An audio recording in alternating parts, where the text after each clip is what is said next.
Shalom anak-anak, hari ini kakak akan menceritakan tentang cerita Natal dengan tema Yesus telah lahir sesuai janji Allah yang terambil dari Matius pasal 1 ayat 18 sampai pasal 2 ayat 11.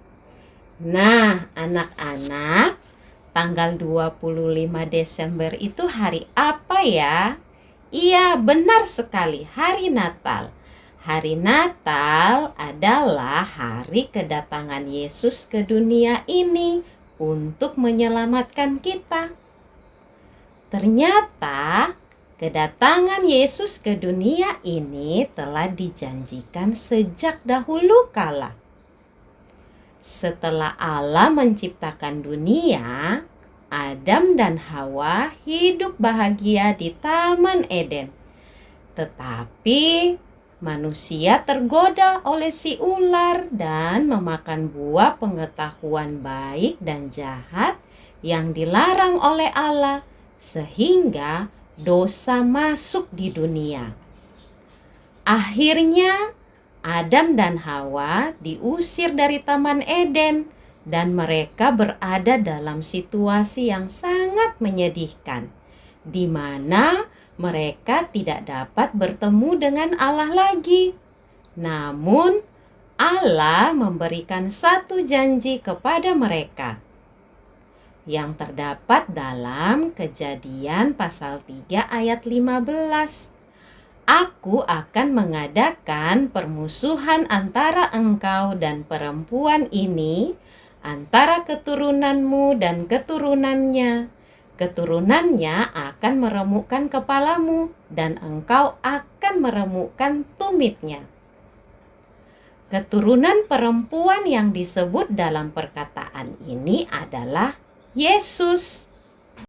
Allah telah berjanji untuk mengutus Yesus agar menyelamatkan kita yang telah berbuat dosa dan harus dihukum mati selamanya di neraka.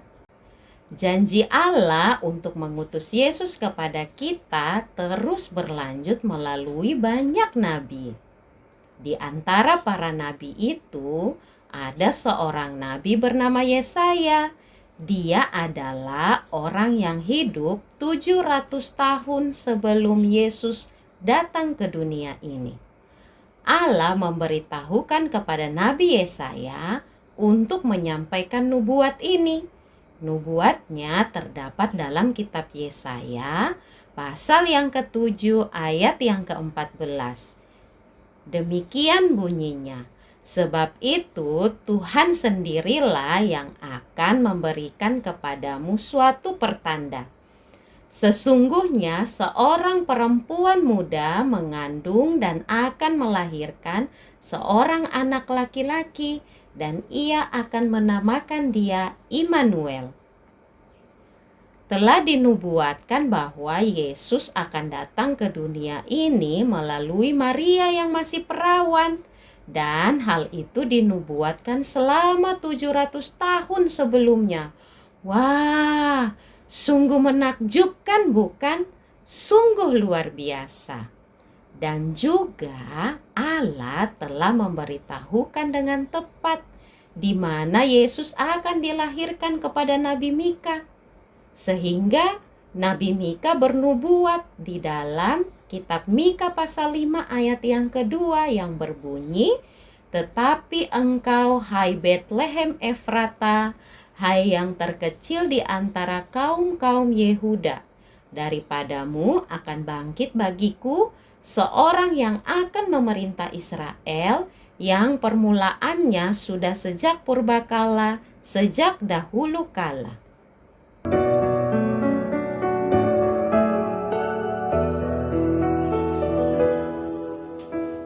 Akhirnya ketika waktunya tiba, Allah menyuruh malaikat Gabriel pergi ke sebuah kota di Galilea bernama Nazaret kepada Maria, seorang perawan yang bertunangan dengan seorang bernama Yusuf dari keluarga Daud. Ketika malaikat itu masuk ke rumah Maria, Salam hai engkau yang dikaruniai, Tuhan menyertai engkau. Hah? Apakah arti salam itu? Jangan takut hai Maria, sebab engkau beroleh kasih karunia di hadapan Allah. Sesungguhnya engkau akan mengandung dan akan melahirkan seorang anak laki-laki, dan hendaklah engkau menamai dia Yesus. Ia akan menjadi besar dan akan disebut Anak Allah yang Maha Tinggi. Dan ia akan menjadi raja atas kaum keturunan Yakub sampai selama-lamanya, dan kerajaannya tidak akan berkesudahan. Bagaimana mungkin hal itu terjadi?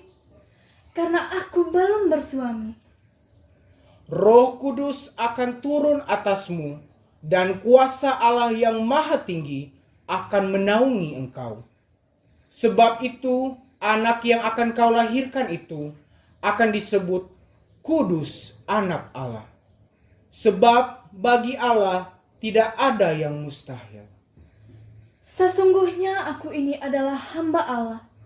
Jadilah padaku menurut perkataanmu itu. Sedangkan Yusuf, tunangan Maria, juga telah mendengar kabar bahwa Maria sudah mengandung sebelum mereka hidup sebagai suami istri. Oleh karena itu, Yusuf merasa bingung. Aku mencintai Maria, tetapi bagaimana mungkin ia sudah mengandung? Aku belum menjadikan dia sebagai istri. Apa yang harus aku lakukan? Aku akan menceraikan dia dengan diam-diam. Tetapi pada saat Yusuf tertidur, malaikat Allah menampakkan diri kepada Yusuf dan berkata,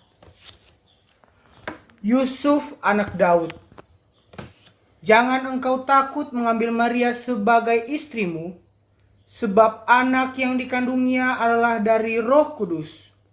Maria akan melahirkan seorang anak laki-laki, dan engkau akan menamakan dia Yesus, karena dialah yang akan menyelamatkan umatnya dari dosa mereka. Hal itu terjadi supaya genaplah yang difirmankan Tuhan oleh Nabi Yesaya. Sesungguhnya anak darah itu akan melahirkan seorang anak laki-laki, dan mereka akan menamakan dia Immanuel, yang berarti Allah menyertai kita. Benar, ini semua pekerjaan Tuhan. Aku akan taat. Kemudian Yusuf berbuat seperti yang diperintahkan malaikat Tuhan itu kepadanya. Ia mengambil Maria sebagai istrinya. Ketika waktu Maria melahirkan bayi semakin dekat, Kaisar Romawi, Kaisar Agustus, memerintahkan semua orang untuk kembali ke kampung halamannya dan mendaftarkan nama mereka. Oleh karena itu, Maria pun pergi bersama Yusuf ke Betlehem, kampung halaman Yusuf. Maria, Kaisar menyuruh kita mendaftarkan diri di kampung halaman masing-masing. Ayo, mari kita pergi bersama ke Betlehem. Pada saat mereka di Betlehem, tibalah waktunya bagi Maria untuk bersalin. Dan ia melahirkan seorang anak laki-laki di kandang domba, lalu dibungkusnya dengan lampin dan dibaringkannya di dalam palungan, karena tidak ada tempat bagi mereka di rumah penginapan.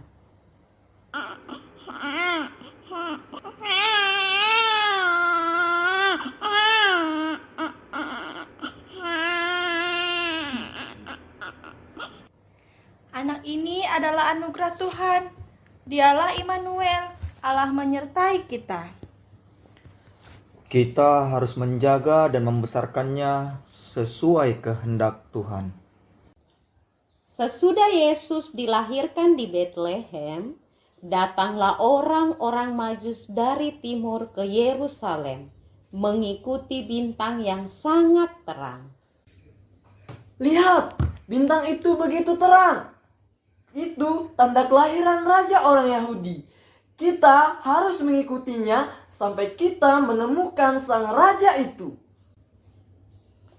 Pada saat itu, Raja Herodes memerintah di tanah orang Yahudi. Kemudian, orang-orang Majus pun bertanya, Di manakah dia, raja orang Yahudi yang baru dilahirkan itu? Kami telah melihat bintangnya di timur dan kami datang untuk menyembah dia. ketika Raja Herodes mendengar hal itu, maka sangat terkejutlah ia. Hah? Apa? Yang benar aja. Raja baru. Siapa dia?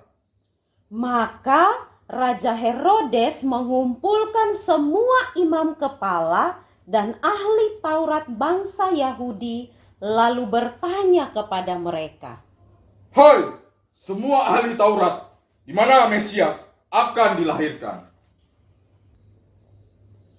Di Betlehem, di tanah Yudea. Karena demikianlah ada tertulis dalam kitab Nabi. Dan engkau Betlehem, tanah Yehuda, engkau sekali-kali bukanlah yang terkecil di antara mereka yang memerintah Yehuda. Karena daripada mula akan bangkit seorang pemimpin yang akan mengembalakan umatku Israel. Lalu Raja Herodes berkata kepada orang-orang Majus, Pergi dan selidikilah dengan seksama hal-hal mengenai anak itu. Dan segera sesudah kamu menemukan dia, kabarkanlah kepadaku supaya aku datang menyembah dia. Ha ha ha ha. tetapi sebenarnya Raja Herodes mau membunuh bayi Yesus. Setelah mendengar kata-kata raja itu, berangkatlah mereka. Dan lihatlah, bintang yang mereka lihat di timur itu mendahului mereka hingga tiba dan berhenti tepat di atas tempat di mana anak itu berada. Ketika mereka melihat bintang itu, sangat bersukacitalah mereka. Wah, akhirnya kita menemukan raja yang telah lahir. Ayo kita pergi dan menyembah dia. Maka masuklah mereka ke dalam rumah itu dan melihat anak itu bersama Maria ibunya, lalu sujud menyembah dia. Wah, akhirnya raja yang mulia telah lahir. Kami datang untuk menyembahmu. Ini persembahan kami. Kami membawa emas, kemenyan, dan mur untukmu yang mulia. Dan pada malam hari orang-orang Majus diperingatkan dalam mimpi. Hai orang-orang Majus, janganlah kembali kepada Herodes. Dia mau membunuh bayi itu. Setelah mereka bangun di pagi hari, Oh, tadi malam saya bermimpi. Malaikat mengingatkan kita jangan kembali kepada Herodes. Kita harus pulang ke negeri kita melalui jalan lain.